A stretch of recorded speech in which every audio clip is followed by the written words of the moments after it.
তো শিক্ষক কাকে বলে? আপনারা হয়তো সবাই এই প্রশ্নটা শুনে অবাক হয়ে যাচ্ছেন যে এই চ্যানেলে এরকম একটা প্রশ্ন, শিক্ষক কাকে বলে? তো নমস্কার বন্ধুরা, আমি সুনীল মাহাতো আর আপনারা দেখছেন টেকনিক্যাল সুনীল ইউটিউব চ্যানেল। তো আজকের প্রশ্নটা আপনারা শুনে হয়তো অবাকই হবেন যে এরকম প্রশ্ন এই চ্যানেলে আপনারা কোনোদিনই পান না যে শিক্ষক কাকে বলে?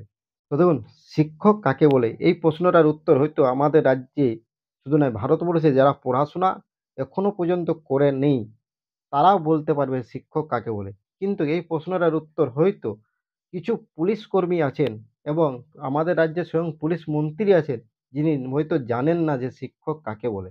যদি জানতেন তাহলে গতকাল যে ঘটনাটা ঘটলো আমাদের রাজ্যে, এটা হয়তো ঘটতো না। তো আপনারা হয়তো ভাববেন যে এই চ্যানেলে এই ধরনের ভিডিও কোনোদিনই আপনারা পান না। তো ১ম এ আমি বলে রাখছি যে এই ভিডিওটা কোনো রকম রাজনৈতিক দলের প্রচার বা কোনো রকম রাজনৈতিক দলের বিরুদ্ধে নয়। এটা না, সম্পূর্ণ অরাজনৈতিক এই ভিডিওটা আমি বানাচ্ছি। শুধুমাত্র আমি একজন পশ্চিমবঙ্গে বসবাস করি এবং কোনো এক শিক্ষকের কাছ থেকে শিক্ষিত হওয়ার হয়েই আমি আজ আপনাদের কাছে এরকম একটা যোগ্য ব্যক্তি হয়েছি যে কিছু ভিডিও বানাতে পারছি। তো সেই শিক্ষক সমাজের উপর এই যে কালকে যেরকম ভাবে পুলিশ ব্যবহার করলো, এটা সত্যিই প্রতিবাদ না করে আমি আর থাকতে পারলাম না। তাই আজকের ভিডিওটা আমি এটা বানাতে বাধ্য হলাম। তো এখানে কোনো রকম রাজনৈতিক দলের নিয়ে আমি বানাচ্ছি না বা রাজনৈতিক দলকে সাপোর্টও করছি না, কোনো রাজনৈতিক দলের বিরুদ্ধেও কোনো কথা বলছি না। শুধুমাত্র আমি একটা জিনিস বলতে চাইছি যে আমাদের রাজ্যে শুধু নয়, আমাদের ভারতবর্ষে শিক্ষক হলো একটা সবথেকে সম্মানীয় একটা পদ, যেটা আমরা সকলেই জানি।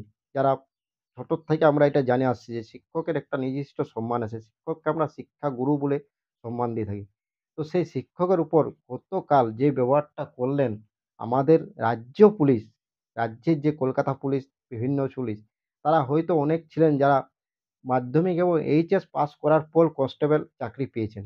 তো সেই মাধ্যমিক এইচএস পাস করা একজন ব্যক্তি হয়ে তারা কিভাবে একজন পিএইচডি থেকে শুরু করে এমএ, পিএইচডি এরকম একজন শিক্ষকদেরকে শিক্ষকদেরকে লাঠি দিয়ে, মানে কি বলবো, যেটা বলতে পারছি না, যে লাঠিপেটা করলে এবং অনেককে আপনারা হয়তো দেখছেন, ভিডিওটা আমি আপনাদেরকে দেখাচ্ছি, দেখুন এইভাবে ব্যবহার করছেন যখন একজনের লাথি মারছে একজন শিক্ষককে। তো তিনি সত্যি কি শিক্ষিত হয়েছেন না শিক্ষিত হননি? এই পুলিশগুলা কি জানে যে শিক্ষক কাকে বলে? ওইজন্য আমি আপনাদেরকে ১ম এই প্রশ্নটা করেছিলাম যে শিক্ষক কাকে বলে?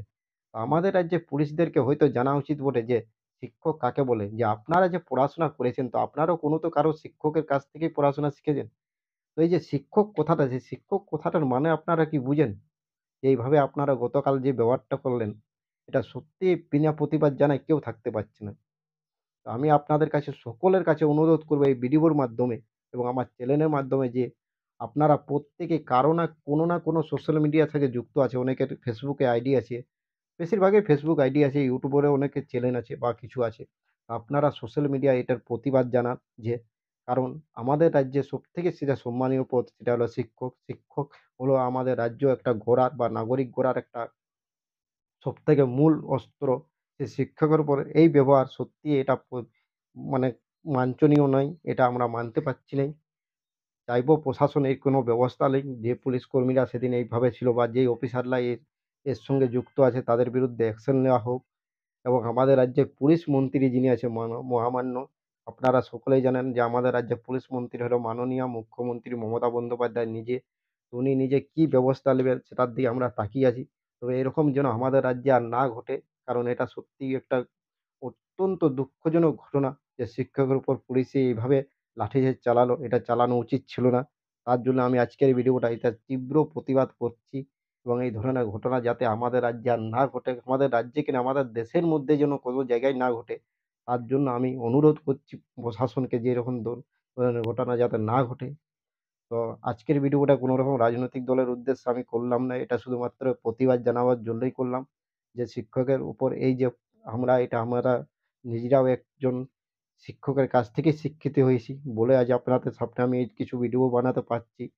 তো এই ধরনের যেমন ঘটনা আর না ঘটে, এটাই আমি কাম্য করছি প্রশাসনের কাছে।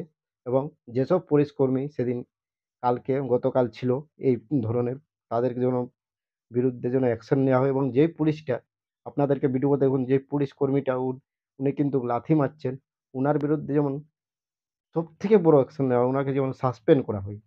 তো থ্যাংক ইউ বন্ধুরা, ধন্যবাদ। আজকের ভিডিওটা প্রতিবাদের ভিডিও ছিল। আপনাদের যদি ভিডিও ভালো লাগে তো ভিডিওটাকে লাইক করে দিবেন, চ্যানেল প্রথম থাকলে সাবস্ক্রাইব করবেন এবং এই ধরনের ভিডিও কিন্তু পাবেন না চ্যানেলে। যদি কোনো জায়গায় দেখা হয় যে হ্যাঁ, সত্যি এই ভিডিওটা বানানো উচিত, তাহলে অবশ্যই চ্যানেলে আমি এই ধরনের ভিডিও বানাবো। তাহলে আমি টেকনিক্যাল ভিডিও যেগুলো বানাই সে ধরনেরই ভিডিও বানাবো। এই ধরনের ভিডিও হয়তো এই চ্যানেলে পাবেন না, কম পাওয়া যাবে। তবে এরকম যখনই আমাদের রাজ্যে কোনো অপ্রচ্য যে ঘটনাগুলো ঘটা উচিত নয় সেরকম ঘটনা যদি ঘটে, তো অবশ্যই আমি প্রতিবাদ করব। আর ভবিষ্যতেও করব। তাতে আর যদি কারো কিছু অসুবিধা হয়, তা আমার কিছু করার নেই। আমি নিজের চরিত্রটা চেঞ্জ করতে পারছি না। তো থ্যাংক ইউ, ধন্যবাদ। ভালো থাকবেন সকলেই, সুস্থ থাকবেন। আর আপনাদের কাছে একটাই রিকোয়েস্ট করব যে আপনারা বিভিন্ন সোশ্যাল মিডিয়ার থেকে এর প্রতিবাদ করুন, যাতে মাননীয় মুখ্যমন্ত্রীও বুঝতে পারে যে শিক্ষকের উপর যদি এরকম হামলা হয় বা এরকম যদি আচরণ করা হয়, তাহলে তার প্রতিবাদ সমস্ত রাজ্যে নয়, পুরো দেশের মধ্যে সকলেই করবে। আপনারা অত্যন্ত সবাই শিক্ষিত আছেন যারা, যারা শিক্ষিত নয় তারা তো অতটা প্রতিবাদ করতে পারবেন না। যারা শিক্ষিত আছেন তারা সোশ্যাল মিডিয়ায় প্লিজ এর প্রতিবাদ করতে থাকুন। তো থ্যাংক ইউ, ধন্যবাদ। ভালো থাকবেন, সুস্থ থাকবেন।